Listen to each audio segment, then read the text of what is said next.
Mainit ang araw nang bumaba mula sa SUV si Roman. Kasama ang kanyang kasintahan na si Vivian. Agaw pansin ang puting dress ni Vivian at mamahaling bag na animoy isinisigaw ang yaman at klaseng kanyang kinakatawan. Tahimik lamang si Roman. Pero ang mga mata niya ay abalang pinagmamasdan ng paligid ng lumang bahay na kinalakihan niya.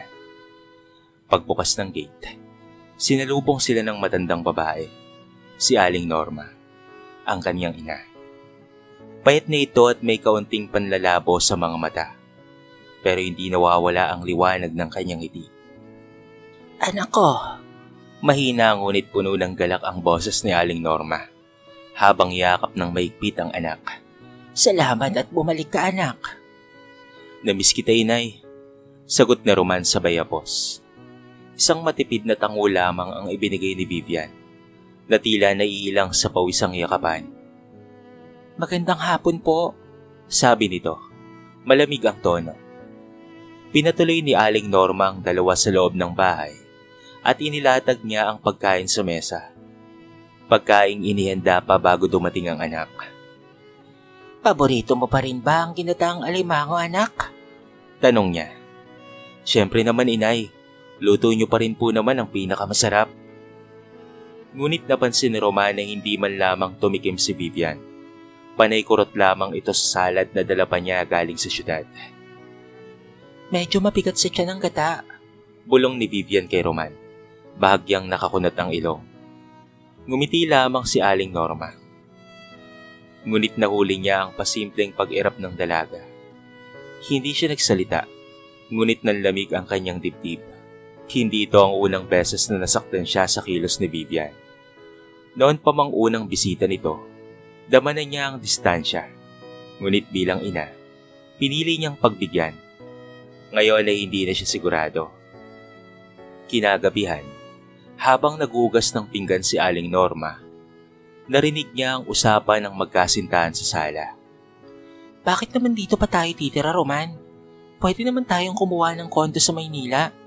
Ang init-init dito at masyadong luma na ang bahay." "Pero gusto kong makasama si inay kahit ilang buwan. Patagal ko siyang hindi nakasama." "Pero Roman, isipin mo rin naman ako. Hindi ako sanay sa ganito. Hindi ito ang lifestyle ko." Napatigil si Aling Norma sa paghugas. Mabigat ang tubig sa kanyang kamay. Hindi niya alam kung ano ang mas masakit.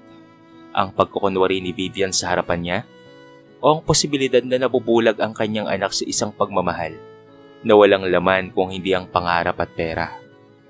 Habang nakahiga na sa kanyang kwarto, pinakiramdaman niya ang tibok ng kanyang puso. Mabagal, pero malinaw. Tulad ng kanyang desisyon, susubukan niya si Vivian. Sa gabing iyon, sa gitna ng katahimikan ay bumulong si Aling Norma sa sarili. "Kung totoo ang pagmamahal niya sa anak ko, ay matutuklasan ko. At kung hindi, ay mas mabuti ngayon pa lang ay masira na ang kanyang maskara." Kinabukasan, maaga pa lamang ay gising na si Aling Norma.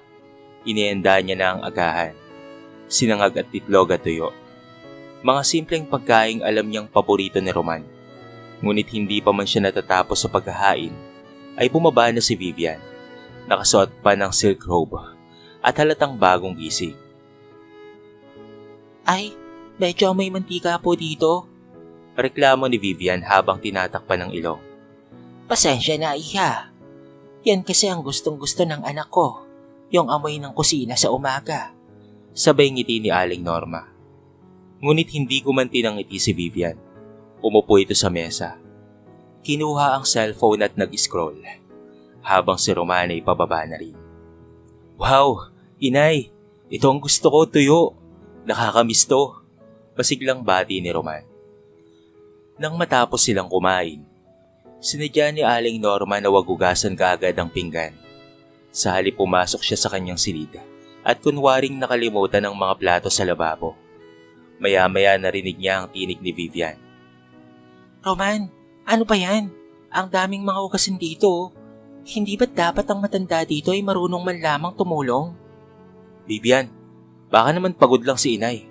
Hayaan mo na, ako na ang maghugas." Hindi naman ako nagrereklamo, pero sana lang, may kusa rin siya. Hindi porket matanda na, exempted na sa gawaing bahay. Kagatlabing nakikinig si Aling Norma sa likod ng pintuan. Napapikit siya ng mariin. Dama niya ang kirot sa kanyang dibdib, ngunit nanatili siyang tahimik. Bahagi ito ng kanyang plano. Kinagabihan habang si Roman ay nasa labas upang bumili ng gamot, sinadyang kunin ni Aling Norma ang isang pitsyal ng tubig at ibinuhos ito sa sahig ng sala, kunwaring aksidenteng nabitawan. Mabilis ang kilos ni Vivian nang makita ito. Ano ba yan, Tita Norma? Basang-basa ang sahig ko. Baka madulas pa ako niyan eh. Pasensya ka na, iha. Parang nadulas ata ako sa sarili kong paa. Pabayaan mo na. Basta, sana naman maging maingat kayo sa susunod. Hindi ko kayang magbantay palagi ng ganyan. Napatitig si Aling Norma kay Vivian. May pagod sa kanyang mga mata, ngunit mas nangingibabaw ang paghihinala.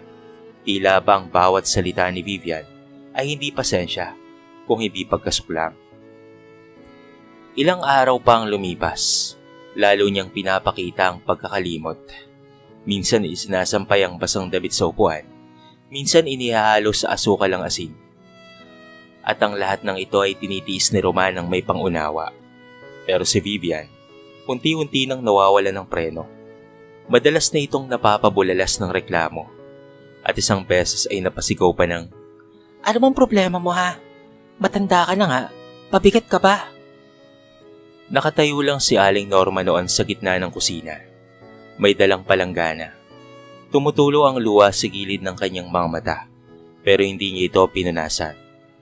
Hindi niya inaasahan na ganoon kabilis na magpapakita kaagad si Vivian ng kanyang tunay na kulay.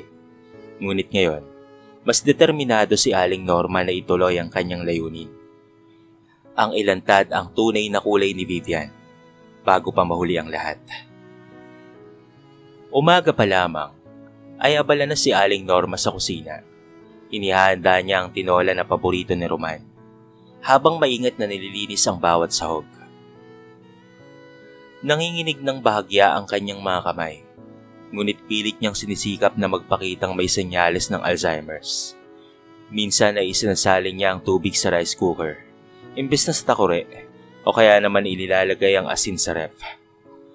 Pumasok si Vivian sa kusina, suot ang silk robe nito't nakataas ang kilay.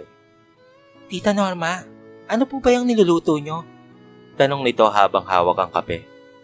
Ito ba? Tinola, iha. Paborito yan ni Roman. Sagot niya na merong ngiting pilit. Tinola? Hindi po ba masyado yung mabaho? Sabay takip sa ilong. At saka parang wala naman sa ayos ang putol ng manok. Hindi po ba dapat mas maayos yung tignan? Huminga ng malalim si Aling Norma. Pasensya ka na, iha. Kagalingin ko pa sa susunod. Kung ako po sa inyo, wag na lang po kayong magluto. May mga delivery app naman ngayon. Mas ligtas pa. Baka kasi may makalimutan pa po kayo. Masunog pa ang bahay. Tahimik lamang si Aling Norma.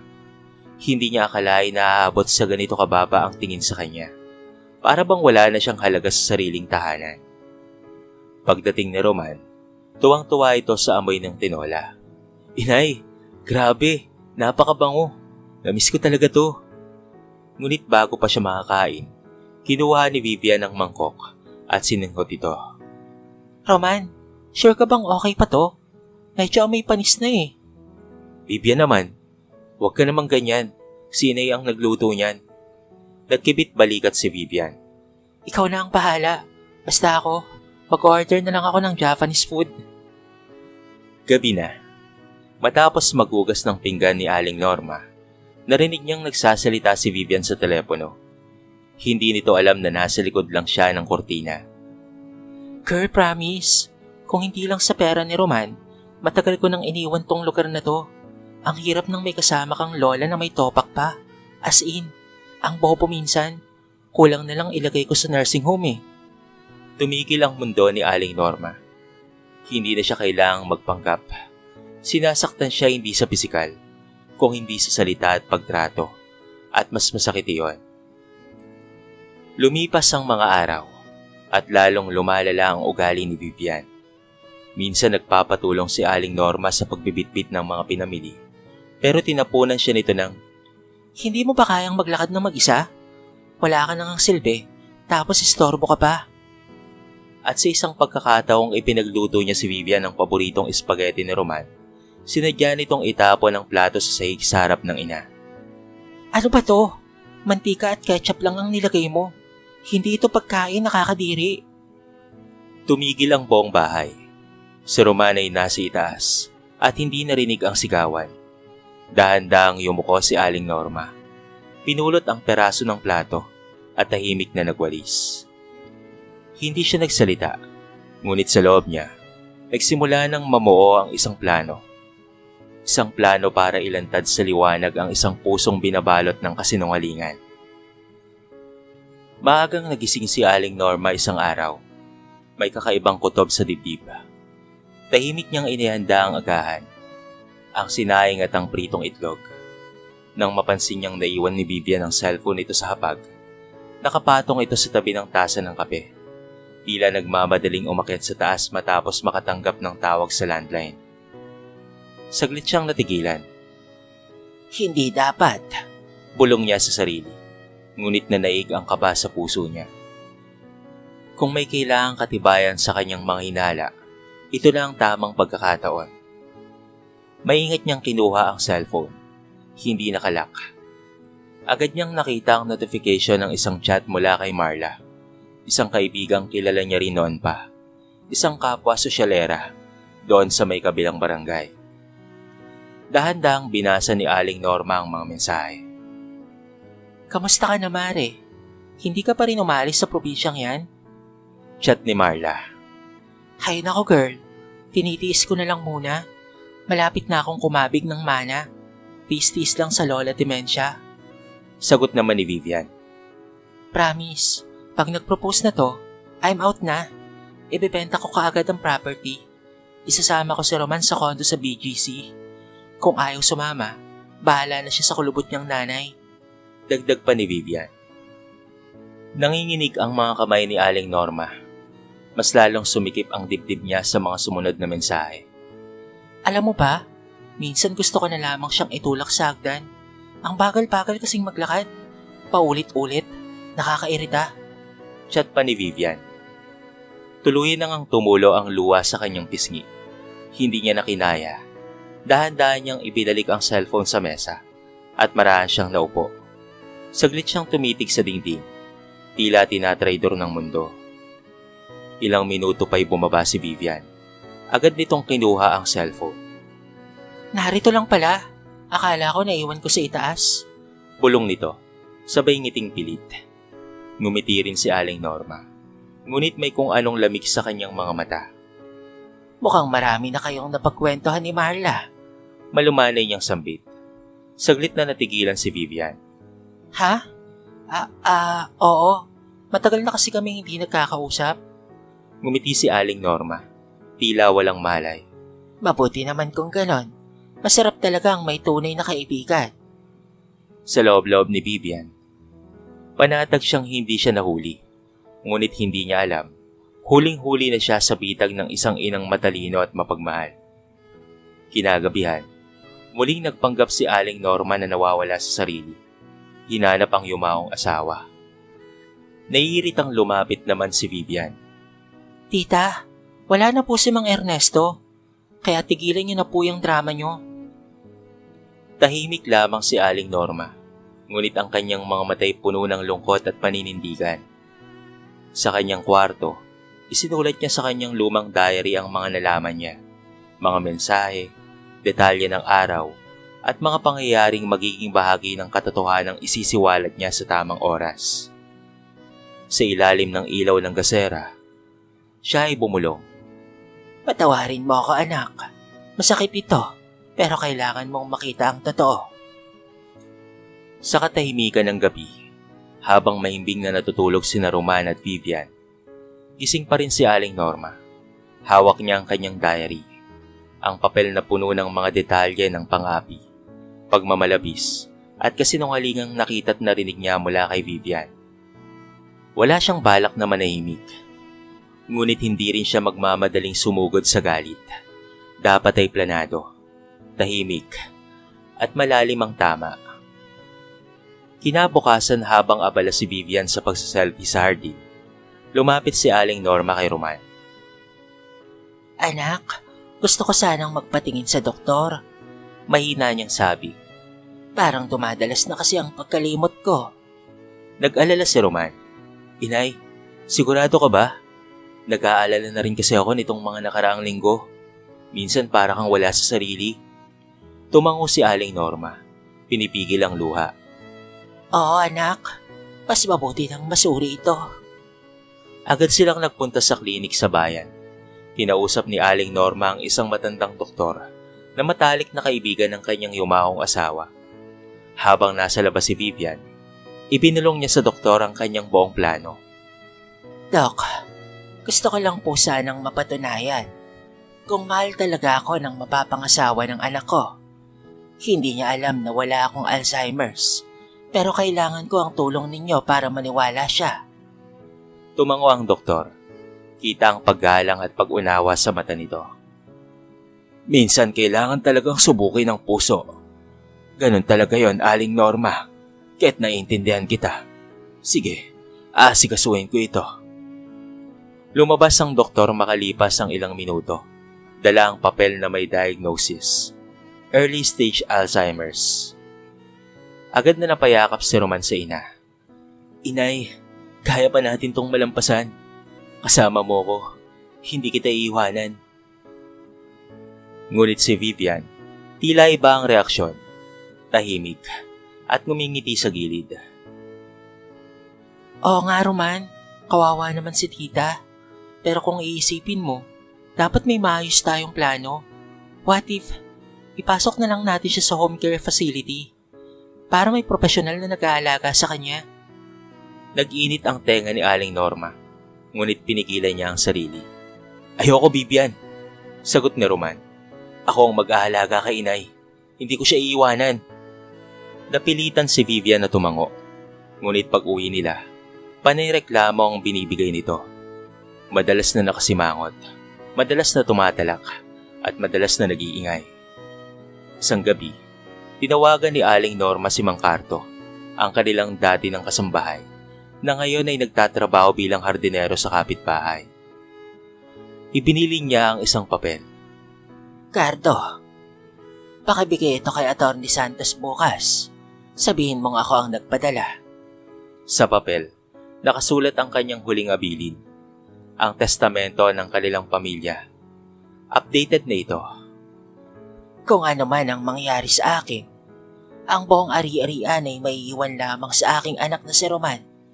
Ngunit may kondisyon na hindi niya ito isasama o ibabahagi kailanman sa sino mang mapatunayang umalipusta sa kanya at pati na rin sa akin. May pirma, may notaryo, may lakip na ebidensya, screenshots ng chat ni Vivian, sulat kamay na kwento ni Aling Norma, at pahayag mula sa doktor. Magsisimula na ang huling bahagi ng kanyang plano. Hindi lang ito patungkol sa kanya. Ito ay para sa anak niyang dapat na malaman ang katotohanan bago pa man siya tuluyan na mawala. Lumipas ang ilang araw. Patuloy si Aling Norma sa kanyang pag-arte bilang isang ina na unti-unti nang nalilimutan ng mundo. Minsan, ay tinatawag niya si Roman bilang Berting, ang pangalan ng yumahong asawa. Minsan na may nauupo siya sa labas habang umuulan. Sabay bulong ng, Uwi na raw si nanay. Walang kaalam-alam si Roman. Napawang pagpapanggap lamang ang lahat ng ito. Ang inay may matalas na pag-iisip.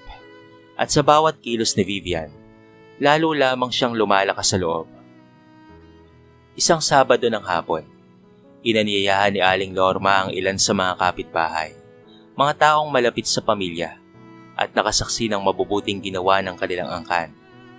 Wala pang alam si Roman at si Vivian sa gagawing mini-gathering. Ang dahilan, paalaman daw. Baka raw ilipat na siya sa isang care home sa Maynila. Nang magtipon-tipon na ang mga tao, inaya ni Aling Norma si Roman at Vivian sa sala. Nay, bakit po may mga bisita? Akala ko ba ay nagpapahinga kayo? Tanong ni Roman na may halong kaba. Anak, Sagot ni Aling Norma. gusto ko lang magpasalamat sa lahat. At gusto ko rin sanang magsalita habang kaya ko pa. Tumayo siya sa gitna ng sala. Ang mga mata ng mga bisita ay nakatuon sa kanya, pati si Vivian. Biglang nawala ang pagkakakunot ng noo at napaupo. Tila naaalarma. Matagal ko nang alam na may Alzheimer's ako. Panimula ni Aling Norma. Yan ang sabi ng doktor. Pero may isa pa akong alam na hindi lahat ng ngiti ay totoo at hindi lahat ng mahal kita ay mula sa puso. Tahimik ang paligid. Gusto ko lang malaman kung sino ang tunay na nagmamahal. Hindi dahil sa pera, hindi dahil sa ari-arian, kaya ako nagpanggap. Oo, nagpanggap ako na may Alzheimer's upang makita kung sino ang may malasakit at kung sino ang may pagkukunwari. Biglang tumayo si Vivian. Ano pong ibig niyong sabihin, tita? Inilabas ni Aling Norma ang isang envelope mula sa ilalim ng mesa. Ibinigay ito kay Roman. Ayan anak, basahin mo. Nariyan ang lahat. Chat messages, sulat, pati na rin ang testamento. Nagkatinginan ang lahat. Tahimik na binuklat ni Roman ang mga dokumento. Habang binabasa niya ang palitan ng mensahe ni Vivian at pati na rin ni Marla, kitang-kita ang pagbabago sa kanyang mukha. Mula sa gulat, sa pagkalito, at sa dulo ay galit. Vivian, totoo ba to? Halos hindi makapaniwalang tanong niya. Roman, hindi yan ganun. Ang ibig sabihin ko lang naman dyan ay Nauutal si Vivian, hindi makatingin sa mga tao. magpipiroan lang kami. Tumayo si Mang Cardo mula sa gilid. Sir, hindi totoo yan. Narinig ko po mismo sa dalawang tenga ko. Hindi po biro ang gustong gawin ng babae na yan sa nanay ninyo.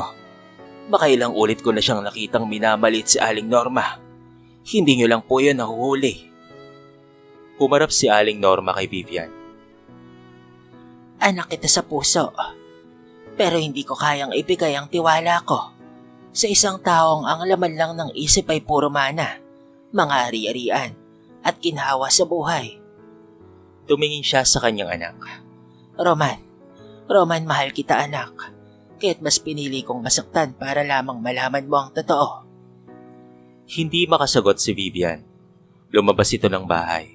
Bitbit ang kanyang bag. Namumutla at hindi na lumingon.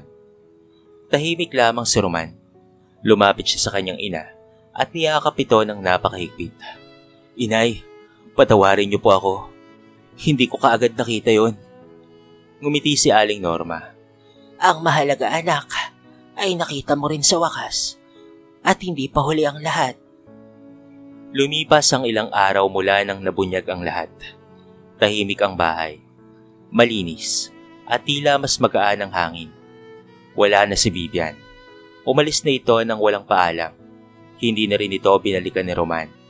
Sa halip, mas pinili nitong manahimik at alagaan ang kanyang ina habang pinagninilayan ng lahat ng mga nangyari.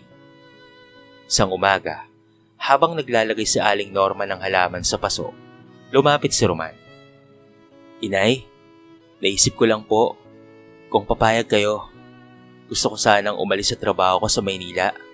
Tapos, dito na lamang po ako magnenegosyo para naman po makasama ko kayo araw-araw. Napatingin si Aling Norma, baka sa kanyang mga mata ang kulat at tuwa. Anak, sigurado ka ba riyan? Malayo yun sa dati mong plano. Tumango si Roman. Maraming plano ang nasisira, inay, pero hindi lahat ng pagbabago ay masama. Sa totoo lang, ngayon ko lang nararamdaman ang tunay na kahulugan ng tahanan. Mula noon ay mas naging malapit na ang mag-ina. Tuwing umaga, sabay silang nag-aalmusal. Naglalakat sila sa paligid. Pinapalitan ng bagong paso ang mga luma.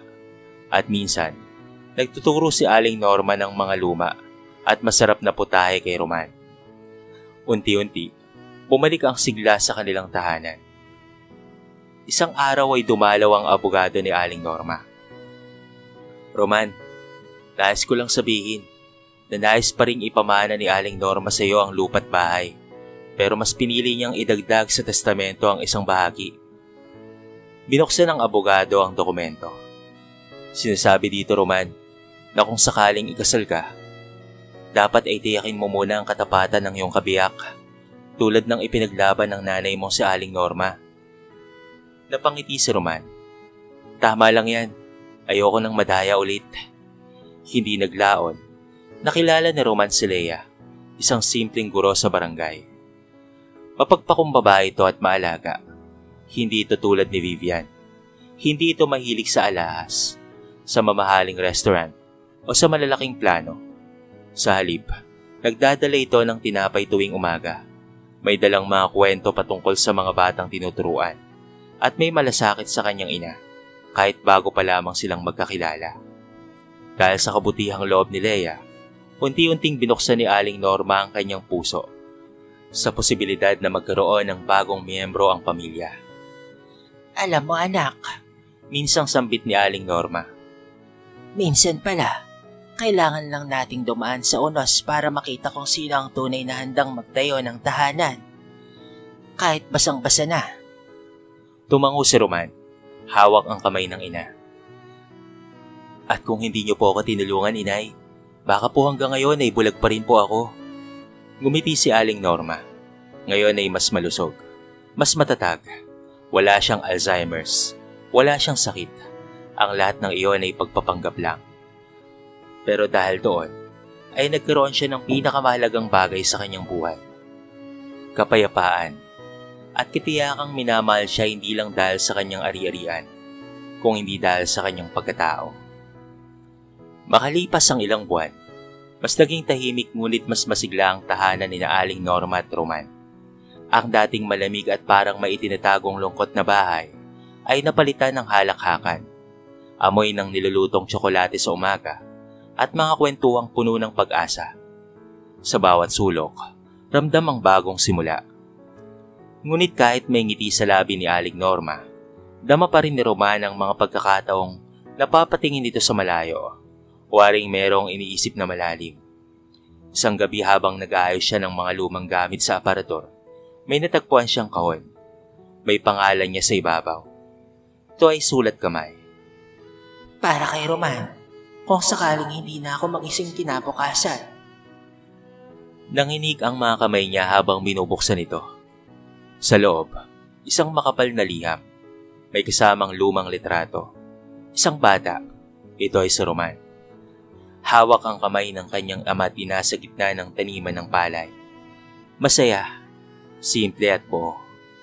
Binasa niya ang liham. Mahal kong anak, kung binabasa mo ito, marahil ay wala na ako. Pero huwag kang malulungkot ha. Naging masaya ang puso ko sa mga huling araw ko. Dahil nakasama kita at nakita ko ang pagbabagong hindi ko inaakalang aabutin ko pa sa aking katandaan. Alam kong nasaktan ka at patawarin mo ako kung sinubo kita. Hindi ko ginustong manakit anak. Gusto ko lang makatiyak na sa mundong puno ng pagkakunwari, may isa pa rin akong natitiyak.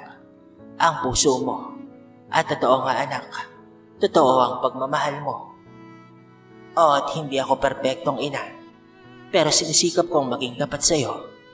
At ngayon, sa huli kong liham, nais kong ipaabot na ang lahat ng iniwan ko. Mga ari-arian, ala-ala, pati na rin ang pangarap, ay hindi kayamanan. Kung hindi paalala, na kahit ganon man kayaman ang puso, mas mahalaga pa rin ang taong tapat sa puso mo. Alagaan mo si Leia anak. Hindi ko siya pinilit na maging kapalit ni Vivian. Pero nakita ko kung paano siya tumingin sa'yo. Hindi para sa kung anong meron ka, kung hindi para sa kung sino ka. Ganon din kita kamahal, anak. Roman, anak ko, ikaw ang pinakamagandang bahagi ng buhay ko. At kung may hiling man ako sa huling pagkakataon, ito ay ang ipagpatuloy mo ang kabutihan. Magpatawad ka, magmahal ng buo. At wag mo sanang ipagdamdam ang mga taong naging dahilan ng sakit. Sila rin ang nagturo sa atin kung paanong yakapin ang tunay na halaga ng buhay. Hanggang sa muli anak, sa piling ng may kapal. Maghihintay ako. Masaya, payapa, at may ngiting baon ang alaala ng anak kong hindi ako binigo. Nagmamahal, Inay. Tumulo ang luha ni Roman. Maigpit niyang niyakap ang liham. Sa kanyang likuran, marahang lumapit si Leia. Walang imik at tahimik na naupo sa tabi niya. Hinawakan siya sa balikat at sabay silang tumahimik. Pinakinggan ang mga kuliglig sa labas. Sa puso ni Roman, alam niya, ito na ang simula ng bagong kabanata. Isa itong paalam na puno ng pagmamahal at isang panibagong araw na puno ng liwanag. At sa pagitan ng sakit at pag-asa, nagwagi ang pagmamahalan. Matapos nga ang pagpanaw ni Aling Norma, nanatili ang alaala niya sa puso ni Roman. Hindi lamang bilang isang ina, kung hindi bilang isang babaeng matapang, maalam, at puno ng pagmamahal kahit sa kabila ng sakit at pagsubok. Hindi naging madali ang buhay pagkatapos ng lahat. Naranasan ni Roman ang lungkot, pagsisisi, at panghihinayang, lalo na sa mga taong misang nagdulot ng sugat sa kanilang pamilya. Ngunit sa bawat araw na lumilipas, unti-unti niyang natututunan ang tunay na diwa ng kapatawaran at pag-ibig na walang kondisyon. Kasama si Leia, naging sandigan niya sa mga pagsubok.